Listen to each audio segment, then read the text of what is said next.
सद्गुरु देव जी महाराज ने धन्य हो परम दयाल सद्गुरु सुखराम जी महाराज ने धन्य हो अनंत श्री सद्गुरु सुखराम जी महाराज के ज्ञान स्वरूप भगवान ने धन्य हो केवली भगवंता ने धन्य हो जीवा तारण जहाज ने धन्य हो मोक्ष के मालिका ने धन्य हो अनंत कोटि संतान ने धन्य हो राम सभा में राम राम शरणों सतगुरु दयाल को मुख हृदय हरि नाम नित पथ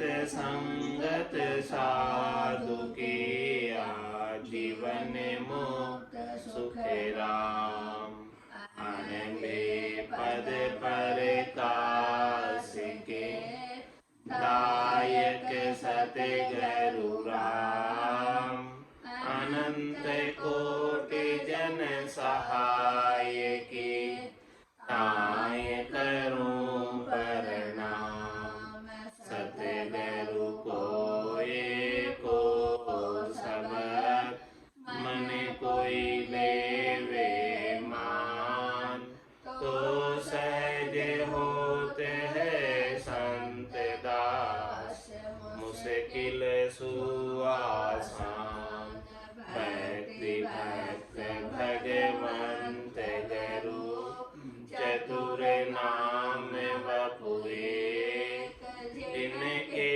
पद रज परस सत बिगन सब धरती कागज करम सब वन कलम कटाय सात समुद्र शाही करम सतगुरु गुण लिख्या न जाय राम राम राम राम राम राम। आप सभी के अंदर विराजमान परमात्मा के पावन चरणों में प्रणाम राम राम। आनंद श्री सद्गुरु सुखराम जी महाराज की अनगिन गुरु और शिष्य का संवाद चल रहा। शिष्य ने सद्गुरु से पूछा कि कौन कौन सी भक्ति इस संसार में प्रचलित है, सब प्रकार की भक्तियों का निर्णय करके बताओ और कौन सी भक्ति का कहाँ तक की पहुँच है, कहाँ तक का पराक्रम है और उस भक्ति को करने से कौन सा लोक प्राप्त होता है और क्या उस भक्ति को करने से जन्मना और मरना छूटता है या नहीं, सारा वर्णन करके एक एक करके खोल खोल के बताओ। तो सर्वप्रथम सद्गुरु ने नवदा भक्ति के बारे में बताया जिससे वैकुंठ की प्राप्ति होती है और उसके बाद यज्ञ होम तीर्थ व्रत उपवास अनेक प्रकार की जो करनियाँ हैं जिससे देवताओं के ऊंचे लोकों में स्वर्ग में स्थान प्राप्त होता है वो सब बताया। और उसके पश्चात ब्रह्मा जी के सतलोक की सतधाम की प्राप्ति का उपाय सांख्य योग बताया और उसके पश्चात भगवान शंकर द्वारा प्रतिपादित अष्टांग योग का वर्णन सतगुरुदेव कर रहे हैं। सतगुरु कहे सुनो शिष्य भेवा जोग सजन की भाकु भेवा ओहूँ शब्द उठ तो लेवे मन सो सूरत पवन में देवे। सतगुरु कह रहे हैं कि भाई देखो अष्टांग योग साधने का भेद बता देता हूँ। इसमें जो ओंकार शब्द है, ओम शब्द है, जो प्रणव अक्षर है, वो जिससे इस सृष्टि की रचना हुई है, जो अक्षर ब्रह्म है, इसका नाम जो है श्वास के अंदर लेते हैं, श्वास श्वास में लेते हैं और मन सो सूरत पवन में देवे। और ये मन को पवन के अंदर श्वास जिससे ओमकार शब्द का उच्चारण हो रहा है, श्वास जो बाहर आ रही है और ओम शब्द का उच्चारण हो रहा है, उसमें सुरता को भी लगाते हैं और पवन को भी लगाते हैं। और इसको भी साधने की विधि है, किस प्रकार से साधा जाता है। सिद्ध आसन साजे नर सोई मूंदे सात पोल मिलावे दोई दावो पाम गुदा तल लेवे, दूजो पाम लिंग पर देवे। हमारे फरमाने की सिद्ध आसन को साधा जाता है, सिद्ध आसन में बैठा जाता है और सिद्ध आसन में बैठकर ओंकार का उच्चारण किया जाता है। अष्टांग योग की साधना की जाती है और इसके अंदर इंद्रियों का निग्रह किया जाता है। सातों सुर, दो आँख, दो कान, दो नाक और एक मुंह, और नीचे दो और दरवाजे, गुदा और लिंग। इस प्रकार से 7 सुर प्लस 2 दरवाजे, 9 ही दरवाजों को बंद किया जाता है। सिद्ध आसन साजे नर सोई, मूंदे 7 पोल मिलावे दोई। किस प्रकार से इन दोनों सातों सुरों को बंद किया जाता है और दोनों दरवाजों को बंद किया जाता है। नीचे के दावो पाम गुदा तल देवे, दूजो पाम लिंग पर देवे। इस प्रकार से पाँव के द्वारा नीचे के दोनों रास्तों को बंद किया जाता है और हाथ के द्वारा ऊपर के 7 सुरों को बंद किया जाता है। श्रवण माय अंगूठा दीजे, उंगली 5 नैन धर लीजे। मुख को रोक होठ सूं लिया, मन सो गेर नाभ में दिया। कान के अंदर अंगूठा लगा देते हैं और 5 उंगलियों को आंखों के ऊपर लगा देते हैं। इस प्रकार से आंखों को बंद कर लेते हैं और फिर ओंकार का उच्चारण करते हैं। भ्रामरी प्राणायाम करते हैं वो इसी प्रकार से होते हैं। और मुख को रोक होठ सूं लिया, और मुख को बंद कर देते हैं और नाक के द्वारा वायु बाहर निकलती है, तब ओंकार का उच्चारण होता है। इस प्रकार से उच्चारण। मुख में नाक से तो फिर श्वास बाहर निकलेगी, नाक के से। तो मुख को रोक होठ सू लिया, मुख बंद कर लेते हैं होठ से और कान में उंगली लगा देते हैं और आंखें 5 उंगलियों से बंद कर कान में अंगूठा लगा और इस प्रकार से ओंकार का उच्चारण करते हैं। तो मन सो गेर नाभ में दिया, और मन को नाभि स्थान पर लगा देते हैं जहाँ से श्वास उठ रहा है। जहाँ से श्वास उठता है, उठते हुए श्वास में लेते हैं, यानी श्वास बाहर निकाल रहे हैं, श्वास में लेते हैं, वो सांस में नहीं होता, श्वास में लेते हैं। और इस प्रकार से महाराज फरमा रहे हैं कि ओंकार शब्द की साधना की जाती है, अक्षर ब्रह्म की साधना की जाती है। और ये मूलाधार चक्र से आरंभ होती है और सहस्त्राधार चक्र तक पूर्ण होती है। तो मूल चक्र क्रिया नर साजे, तब सिर शब्द अनाहद गाजे। सांस सांस पवन को खेचे, मन को लाभ सूरत से एचे। मूलाधार चक्र यानी गुदा गाठ से इस क्रिया को आरंभ किया जाता है और जब ये क्रिया आरंभ करते हैं तब जो है ऊपर गगन मंडल के अंदर ध्वनि उत्पन्न होने लगती है, नाद की ध्वनि उत्पन्न होने लगती है। श्वास और उश्वास पवन को खींचे, इस प्रकार से सांस और उश्वास के अंदर प्राणायाम किया जाता है। श्वास पहले अंदर भरते हैं खींचकर और पूरा भरने के बाद भ्रामरी प्राणायाम ओंकार शब्द के साथ उच्चारण किया जाता है।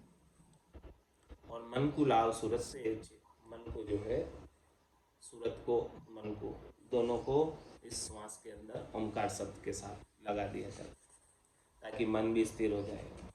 तो महाराज फरमाने की हठ योग है, पूरब की साधना है, शंखनाल का रास्ता है, नीचे से ऊपर बढ़ने का उपाय है। और ऐसा हठ योग कितने समय तक किया जाता है? 4 मास ऐसा हठ किया, जब जन कमल गुदा तज दिया। गुदा स्थान मूलाधार चक्र कितने समय में छेदन होता है? 4 महीने। 4 महीने ऐसे बैठकर ओंकार शब्द का उच्चारण करे तो ये गुदा गाठ जो है, नीचे का स्थान मूलाधार चक्र छोड़कर ऊपर उठते। खट कमला की सता उठाई, गेरो पड़ियो नाम बदल माई। इस प्रकार से वहां से गुदा गाठ से ऊपर उठ के छठे कमल से जो नीचे वाला स्थान है, जो प्रारंभ वाला स्थान है मूलाधार चक्र, वहां से ऊपर उठकर 6 पंख का कवड़ है वहां पे, वहां से ऊपर उठकर नाभि स्थान पर अनुभव होने लगता है। पवन चक्र नाभ में खावे, अणमामो होए ऊंचो आवे। इस प्रकार से नाभि स्थान पर श्वास का चक्र घूमता है गोल गोल और वो ऊपर उठता है। अष्ट कमल दल खाली किया, द्वादश पांख कमल मन दिया।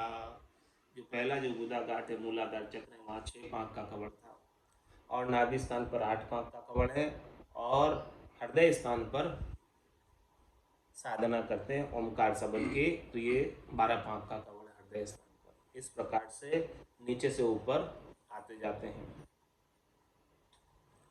हट सो करे पचे दिन राति, फेरे मन सूरत जाती। इस प्रकार से महाराज चरमाने के श्वासों के साथ ओमकार शब्द के साथ पचाई की जाती है, और मन और सूरत कहीं जाता है तो उसे रोका जाता है कि ये मन और सूरत कहीं जाए नहीं, बाहर कहीं भटके नहीं। इस प्रकार से रोकने का उपाय किया जाता है। और काम काज सब तजे बुहारा, निस दिन पचे पवन की लारा। सब काम काज छोड़कर रात और दिन इस प्रकार से कठोर साधना की जाती है। श्वास में, सांस के अंदर ही होती है, सांस में नहीं होती। खट सो मास बरस हट कीजे, तब सज ध्यान प्रकुटी लीजे।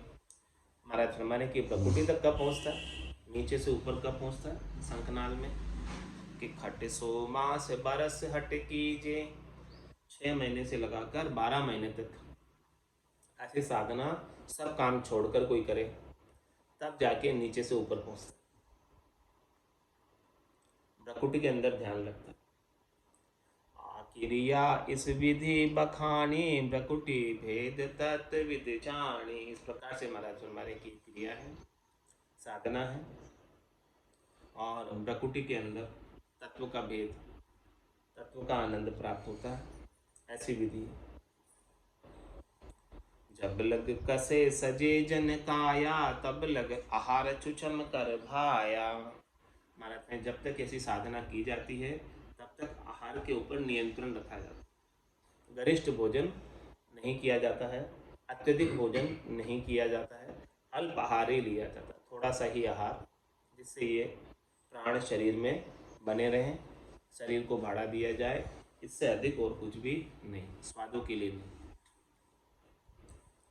जब लग कसे सजे जन काया, तब लग आहार चुचम कर भाया। साधना की रीत है, आहार ज़्यादा ले लेंगे तो निद्रा आएगी, इसलिए आहार और इंद्रियां भी बलवती हो जाएगी आहार ज़्यादा लेने से। तो इंद्रियों को तो यहाँ निग्रह करना है, इंद्रियों को तो काबू में करना है, बलवती नहीं करना है। तो आहार पर नियंत्रण किया जाता है, आहार बिल्कुल कम, जितना कम कर सके उतना कम, उतना कम आहार लिया जाता ताकि नींद नहीं आए और साधना में कोई बाधा नहीं हो। जब लग कसे सजे जन काया, तब लग आहार चुचम कर भाया। सागट सभा सकल को त्यागे, निद्रा चुचम रात दिन जागे। सागट सभा का तात्पर्य है शरीर संसार के सुख पहुंचाने वाली जो सभा है, शरीर संसार के सुखों की बात करने वाली, विषय रस की, इंद्रियों के रस की बात करने वाली जो सभा मंडली है, मित्र मंडली है, उसको छोड़ दिया जाता है, उनके साथ व्यवहार नहीं रखा जाता है।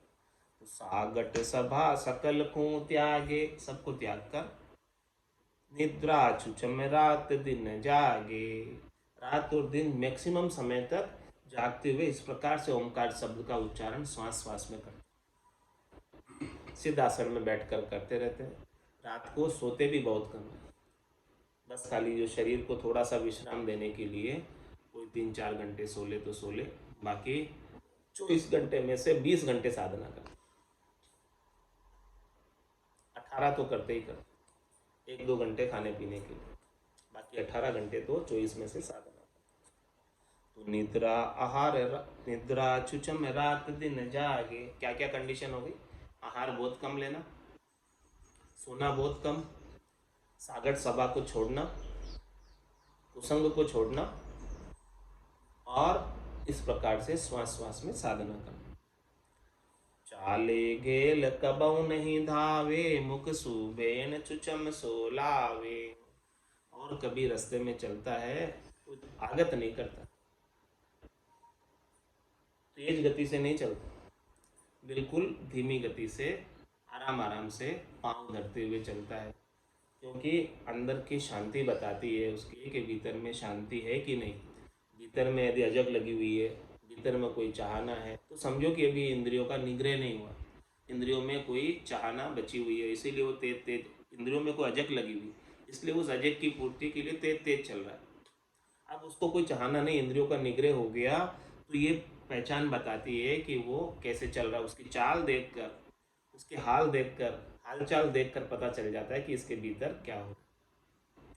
तो चाले गेल कबऊ नहीं धावे, रास्ते में चलते हुए कभी दौड़ता नहीं है। मुख सु भैन छुचम सो लावे, मुख से वचन बहुत कम बोलता, जितने शब्दों की बोलने की आवश्यकता होती उतने ही शब्द बोलता है, नपे तुले शब्द बोलता है। और मैक्सिमम उत्तर तो हाँ ना में देता है, क्योंकि मुख को तो होठ से बंद किया हुआ है नहीं, मौन धारण किया हुआ है। आगे होके तो कोई बात करता नहीं, और कोई पूछे तो उसको शॉर्ट में जवाब दे देता है। तो बहुत कम वचन बोलता है, क्योंकि ज़्यादातर समय उसे साधना करनी है। यदि बातें करने में, बोलने में पूरा समय बिता दिया तो साधना कब करेगा। तो चाले गेल कबऊ नहीं धावे, मुख सूबेण छुचन सोलावे। अति आवश्यक बात है तो करेगा, नहीं तो नहीं करेगा। बायर दिशा इसी विधि कहिए, आसन हिडग इकंतर रहिए। इस प्रकार से महाराज फरमाने हैं कि उस साधना करने वाले जन की बाहर की दशा, शरीर की दशा ऐसी रहती है, और सिद्ध आसन के अंदर अडिग होकर एकांत में बैठा रहता है, और एकांत में ही उच्चारण करता रहता है। कोई डिस्टर्बेंस नहीं हो, वहाँ जाकर बैठकर ऐसी साधना करता है। तभी वो साधना सजती है। देखा देख सजे नहीं कोई, उपजे दोष रोग तन होई। ये साधना देखा देखी में नहीं सजती। कुछ गलत कर लिया, कुछ इसमें क्रिया के अंदर गलती हो गई, तो महाराज फरमा रहे हैं कि इस तन के अंदर रोग उत्पन्न हो जाता है, लाभ प्राप्त होने की बजाय उल्टा नुकसान हो जाता है, क्योंकि हठ योग पूरब की साधना है। तो पूरब की साधना हठ योग को किसके साथ करना पड़ता है। साचा गुरु शिष्य होवे सूरा, साजे जोग चढ़े मुख नूरा। ये गुरु के सानिध्य में की जाती है, और गुरु भी सच्चा होना चाहिए। सच्चे का तात्पर्य पहुंचा हुआ, इस साधना को साधा हुआ। साचा गुरु शिष्य होवे सूर, और शिष्य भी सूरवीर, जो सब कामकाज छोड़कर 6 महीने से साल भर तक साधना करने को तैयार, ऐसा सूरवीर चाहिए। तब जाके महाराज फरमाने कि साजे जोग जोग चढ़े मुख नूरा। इस प्रकार से कोई जोग को साजे, तब जाके उसके मुख पर नूर चढ़ता है, उस जोग का प्रभाव दिखता है। मुख पर नूर चढ़ने का मतलब जोग का आनंद, जोग का प्रभाव उसके मुख पर परिलक्षित होता है, दिखाई देने लगता है। ऐसी बात सदगुरु ने अष्टांग योग के लिए बताई। अब शिष्य के मन में एक प्रश्न हुआ। शिष्यवाद में शिष्य प्रश्न पूछ रहा है सदगुरु से। शिष्य बूझे सुनो गुरुदेवा, झूठ साँच का कहिए भेवा। कुण गुरु साँच झूठ कुण कहिए, कहो शिष्य सूर किस विधि रहिए। सदगुरु ने कहा था कि ये जोग को साधने के लिए साँचा गुरु शिष्य होवे सूरा, ये बात कंडीशन बताई कि गुरु सच्चा होना चाहिए और शिष्य सूरवीर होना चाहिए, तब जाके अष्टांग योग सस्ता है। तो शिष्य ने पूछा कि भाई साँच झूठ का गुरु का कैसे पता करें कि गुरु साँचा है कि गुरु झूठा है, उसकी क्या परीक्षा है, क्या कसौटी है, क्या पहचान है, क्या परख है। और शिष्य सूरवीर है, उसकी भी क्या पहचान है, वो भी बता दो। से सब मोकू भेव बतावो, परसन होए ज्ञान निज ल्यावो। सतगुरु सुनो शिष्य का बेवा, साचा गुरु ज्ञान रस लेवा। शिष्य ने कहा कि ये सब मेरे को भेद भेद बताओ, और प्रसन्न होकर मुझे ज्ञान बख्शिश करो, ताकि मेरा समझ विकसित हो, और फिर मुझे क्या करना है क्या नहीं करना है उसका पता चले। सतगुरु सुनो शिष्य का भेवा, साचा गुरु ज्ञान रस लेवा। साचा गुरु वही है जो ज्ञान में रस रखता है, जिसको ज्ञान का रस आता है, जिसका ज्ञान में ही इंटरेस्ट है, वो सच्चा गुरु। जिसका इंटरेस्ट ज्ञान को छोड़कर अन्य बातों में है, वो साचा गुरु नहीं। साचा गुरु वही है जिसका रस ज्ञान में केवल। तो गुरुवाच में सद्गुरुदेव फरमा रहे हैं, गुरु की परख साचे गुरु की। आप तिरे ओरन को तारे, पिंड ब्रह्मांड का भेद विचारे। सो सब ज्ञान पिंड में जो वे, छील साच क्षमा घट होवे। सच्चे गुरु की क्या पहचान कि आप तिरे ओरन को तारे। वही सच्चा गुरु है जो स्वयं भी तिर गया साधना करके, और जो उनकी शरण में आते हैं उनको भी तार दे, उनको भी ऐसा साधना का भेद बता दे, पिंड और ब्रह्मांड का भेद बता दे कि पिंडे सो ब्रह्मांडे, ब्रह्मांडे सो पिंडे। जितना बाहर ब्रह्मांड में है वो सब पिंड में है। तो कहीं जाने की आवश्यकता नहीं है, यहीं बैठकर साधना कर लो तो आपके पिंड में ही आपके कल्याण का मार्ग उपस्थित है। इसी मार्ग से चल लो। तो सो सब ज्ञान पिंड में जो वे, वो सारा जो ज्ञान है पिंड में ही दिखाता। जिन पाया जिन घट ही पाया, बायर फिर जन्म गवा। और साचे गुरु की क्या परीक्षा, सील साच क्षमा घट होवे। साचे गुरु के घट के भीतर शील व्रत धारण किया रहता है, सत्य पर चलता है और क्षमा का भाव होता है। गुरुवाच में महाराज और बता रहे हैं कि सच्चे गुरु की और क्या परीक्षा। जहाँ सू चाल जग में आया, जहाँ ते बिछड़िया जहाँ जाए समाया। नैना देख कहूँ सो सांची, काना सुनी दृढ़ावे काची। साचे गुरु की और झूठे गुरु की क्या पहचान कि जहाँ सु चाल जग में आया, जहाँ से ये जीवात्मा चलकर इस संसार में आई है, कहाँ ते बिछड़िया जहाँ जाए समाया, वहाँ वापस जाकर समा जाती और फिर वापस नहीं आ। तो समझो कि सच्चा गुरु ऐसा उपाय बता दे, ऐसा वेद बता दे, ऐसा रास्ता बता दे, ऐसा मोक्ष का मार्ग बता दे, जहाँ बिछड़िया जहाँ जाए समाया, वापस वहाँ जाकर समा दे, वो सच्चा गुरु।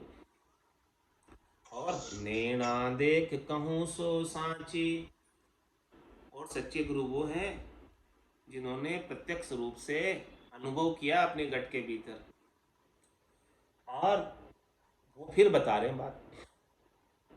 या नैना नहीं देखिया अजब अनुपम चैन, सुख राम सूरत नैन सो देख कर भाकत है अब बैन। इस प्रकार से महाराज फरमा रहे हैं कि पहले अपने घट के भीतर अनुभव करे और फिर बाद में बताए दूसरों को, वो सच्चे गुरु। काना सुनी दृढ़ावे काची, और झूठे गुरु कौन है, जिन्होंने कानों से सुनी बात, अपने घट में अनुभव नहीं किया और अपने शिष्यों को बता देते हैं, वो झूठे गुरु। सुनी सुनाई बात, एक प्रत्यक्ष अनुभव की बात, बहुत अंतर है दोनों में। प्रैक्टिकल रूप में प्रत्यक्ष अनुभव किया है, वो बात बताए तो उसका असर शिष्य के ऊपर अच्छा होता, और सुनी सुनाई बात बताए तो उसका असर नहीं होता। तो ये पहचान है। काना सुनी सीख नर गावे, तब लग सत मन नहीं भावे। सीख ज्ञान सतगुरु होए बैठा, सो शिष्य भरम कर्म में पेठा। काना सुनी सीख न रहा, कोई कानों के द्वारा ज्ञान को सुना है और सीख लिया, यानी रट लिया, उसको याद कर लिया, और बोलने की कला है तो बोलने के अंदर माहिर है, तो जो सुनी सुनाई बात को वापस कहकर सुना दी, तब लग सतमन नहीं बात। तब तक महाराज हमारे हैं कि वो बात शिष्य के मन में अगर नहीं करती, उतरती नहीं है, क्योंकि वो सुनी सुनाई बात है, प्रत्यक्ष अनुभव की बात नहीं है, प्रैक्टिकल नहीं है वो बात। और जिस गुरु ने प्रैक्टिकल रूप से अपने घट में अनुभव किया है, फिर शिष्य को बताता है, तो वो बात मन को बहुत छू जाती, भीतर तक घर कर जाती, उसकी चोट सीधी हृदय पर होती, भीतर में उतरती वो बात। तो सीख ज्ञान सतगुरु होए बैठा, सो शिष्य भरम कर्म में पेठा। इस प्रकार से ज्ञान सीख सीख कर, 52 अक्षरों का ज्ञान सीख सीख कर, विचारों के द्वारा कथा गया ज्ञान सीख सीख कर सदगुरु हो गए, ज्ञान सुनाने लगे, ज्ञान कथने लगे। तो महाराज फरमा रहे हैं कि उनके भरम कर्म कभी नहीं मिटते हैं, वो भरम कर्म में ही पड़े रहते हैं, क्योंकि ज्ञान विदा नहीं है अंदर, ज्ञान का प्रैक्टिकल आनंद घट के भीतर नहीं आया, वो केवल विचारों के द्वारा ज्ञान है, विचार थोड़ी देर में ही बदल जाते हैं। जब तक सुन रहे हैं, सुना रहे हैं, तब तक अच्छा लगता है, और फिर वैसे के वैसे हो जाते हैं। गुरु और शिष्य दोनों एक जैसे हो, दोनों पे असर नहीं है। तो ऐसे सदगुरु का, ऐसे गुरु का और ऐसे शिष्य की क्या गति होगी, जो प्रैक्टिकल रूप से ज्ञान का अनुभव नहीं किए हैं, घट के अंदर ज्ञान का आनंद नहीं आया, केवल सुनी सुनाई बात को दड़ा रहे हैं। नचे जाय नरक के माही, सीख ज्ञान सतगुरु कहाई। निज तत् शब्द भेद नहीं पावे, शिष्य शाखा पर हुक्म चलावे। निश्चित रूप से महाराज फरमा रहे कि उन्हें गर्भवास रूपी नरक में फिर से आना पड़ेगा। नचे जाय नरक के माही, सीख ज्ञान सतगुरु कहाई। ज्ञान सीख सीख कर सदगुरु कहलाने लगे,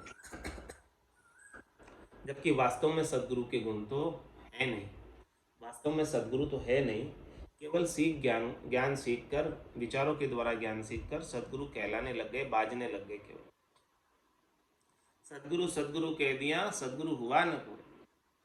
इस प्रकार से कहने से तो सदगुरु हो नहीं जाएंगे। निज तत्व शब्द भेद नहीं पावे, कब तक नहीं होंगे, जब तक निज तत्व शब्द भेद नहीं पावे। निज शब्द का, निज नाम का, सतनाम का, कुदरत कला का, नियंचर का, जब तक उन्हें घट के भीतर भेद नहीं मिलेगा, घट के भीतर आनंद अनुभव नहीं होगा, तब तक तो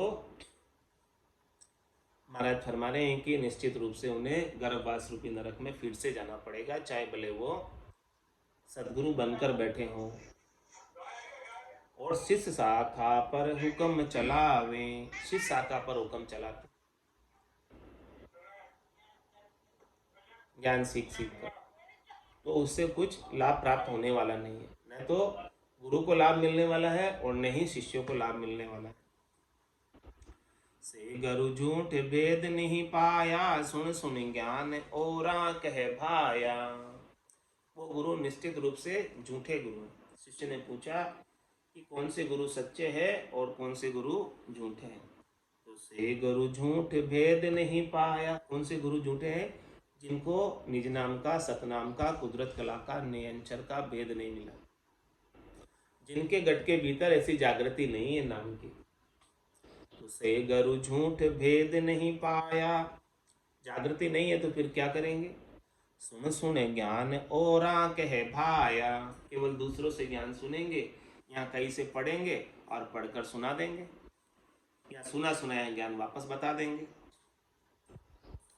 चोड़े अर्थ जगत के माई, बिन दीठा सब झूठ कहाई। महाराज कह रहे कि प्रत्यक्ष अर्थ है संसार के अंदर, सब जानते हैं इस बात को, जब तक देखा नहीं है तब तक झूठा है। कानों के द्वारा सुनी हुई बात नमक मिर्ची लगाई हुई हो सकती है, कम ज़्यादा हो सकती है, लेकिन आंखों से देखी है वो सत्य है। तो ये तो सब संसार वाले जानते ही हैं। तो वही बात प्रैक्टिकल में महाराज करें कि जिन्होंने ज्ञान का अनुभव अपने घट के भीतर सूरज चक्षु से, ज्ञान चक्षु से, ब्रह्म चक्षु से, दिव्य चक्षु से कर लिया, वही सच्चे गुरु है और बाकी सब झूठे हैं। देख कहे साचा जन होई, सुन शिष्य भेद बताऊं तोई। साचा गुरु शुद्ध बुद्ध साई, शिष्य को कारज शिष्य के माई। क्या फरमा रहे महाराज? तो देख के साचा जन हुए, इस प्रकार से प्रैक्टिकल रूप से ज्ञान का घट के भीतर अनुभव करके और वापस फिर बात बताए शिष्य को, तो वो सच्चे जन है। ऐसा ये भेद है, शिष्य को बता रहे। शिष्य ने पूछा सच्चे और झूठे का भेद बता दो गुरु का, ताकि हमको परख हो जाए। तो साचा गुरु शुद्ध बुद्ध साई, जो सच्चे गुरु होते हैं वो साईं की, परमात्मा की, राम जी की शुद्ध बुद्ध कराते हैं, समझ करवाते हैं, समझ घट के भीतर विकसित करते। या सदगुरु की पारखा सुन जो चिद्दे कान, केवल बिन सुखराम के भजे न दूजो। तो साचा गुरु शुद्ध बुद्ध साई, सच्चे साईं की, सच्चे परमात्मा की, निरंजन निराकार अजोनी अजन्मे परमात्मा की शुद्ध बुद्ध करा दे, समझ करा दे, वो सच्चे गुरु है। बाकी तो शिष्य को कार्य शिष्य के माई, बाकी तो शिष्य का कार्य शिष्य के अंदर ही है। बस सदगुरु का क्या कार्य, उसे समझ कराना, बाकी तो कार्य खुद को ही करना। चले आपने पाँव दिन सो पंथ बतावे, ऐसे गुरु को, ऐसे सदगुरु को दिन है जिन्होंने ऐसी सुध-बुध कराई, ऐसी समझ कराई, ऐसे ज्ञान का वेद बख्शिश किया। बाकी तो शिष्य को कार्य शिष्य के माई, शिष्य को अपना कार्य स्वयं ही करना, बाकी समझ कराने वालों को दिन है, दिन है, दिन है।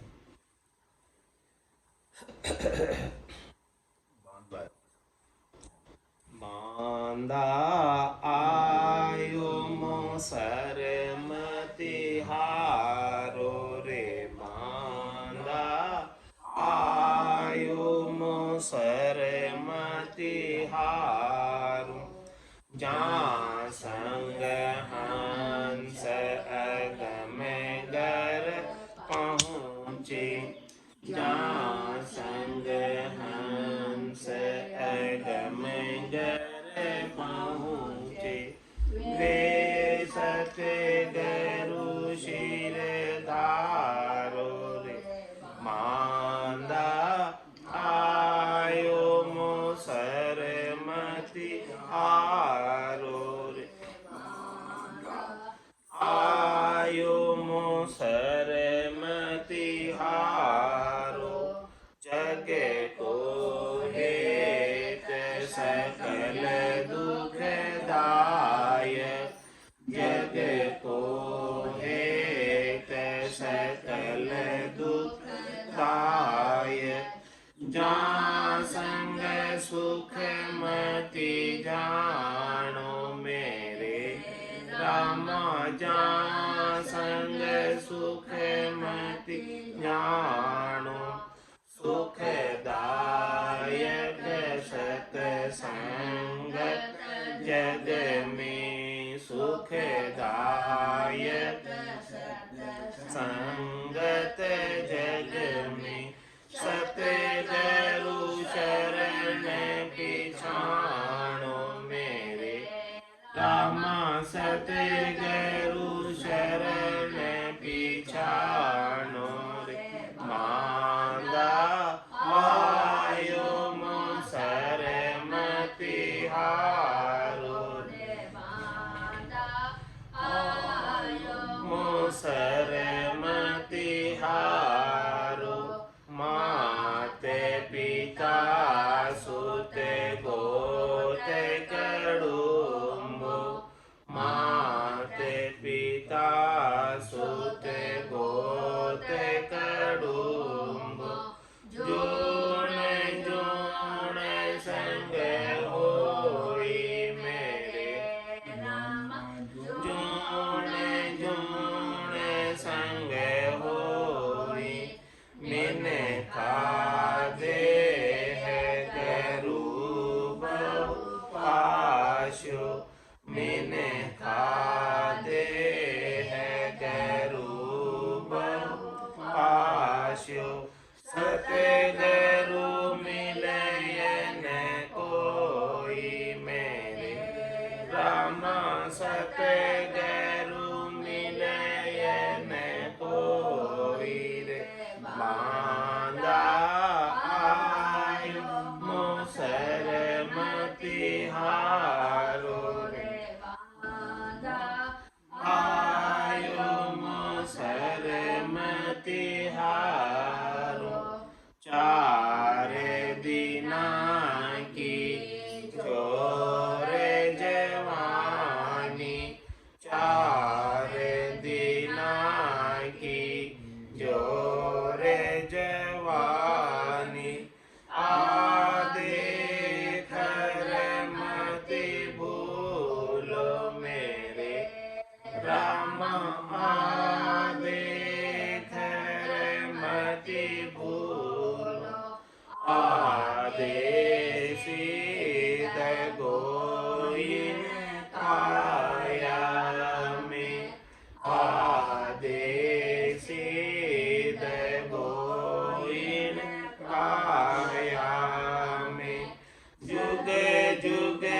राम जुगे जुगे दुखे संगे झूलो रे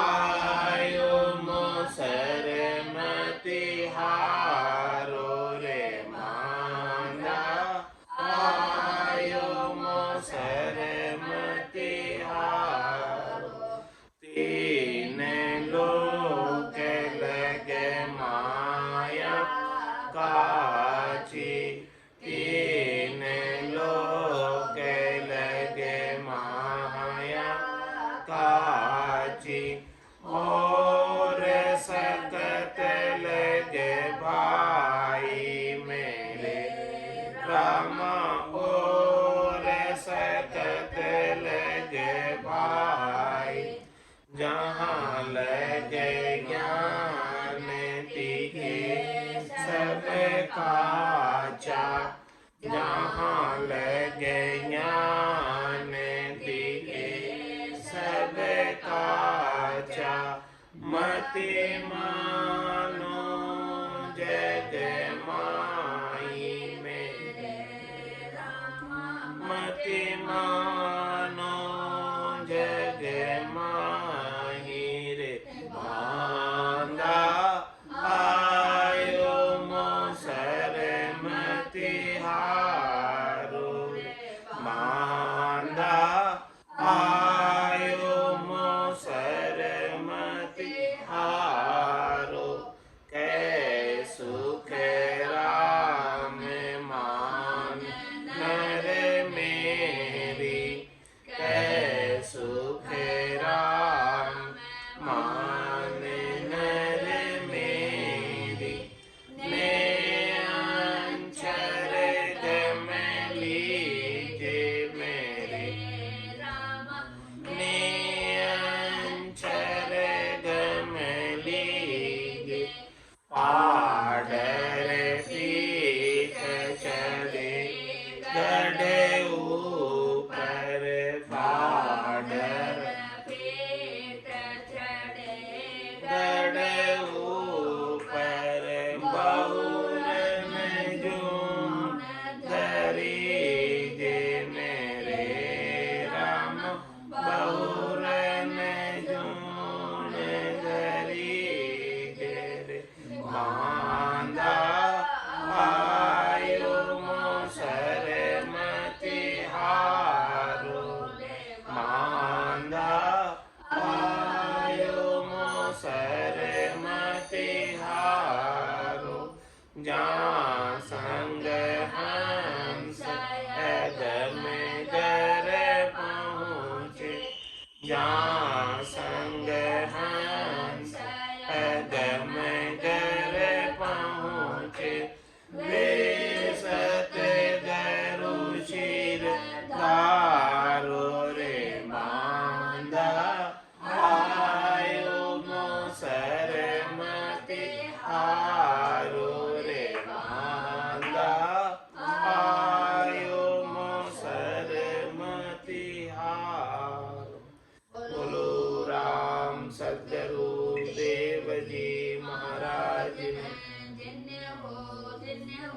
परम दयाल सद्गुरु सुखराम देव महाराज ने धन्य हो आनंद श्री सद्गुरु सुखराम देव महाराज के ज्ञान स्वरूप भगवान ने धन्य हो केवली भगवंता ने धन्य हो जीवा तारण जहाज ने धन्य हो मोक्ष के मालिका ने धन्य हो अनंत कोटि संतान धन्य हो राम सभा में राम राम राम राम सा राम राम सा राम राम सा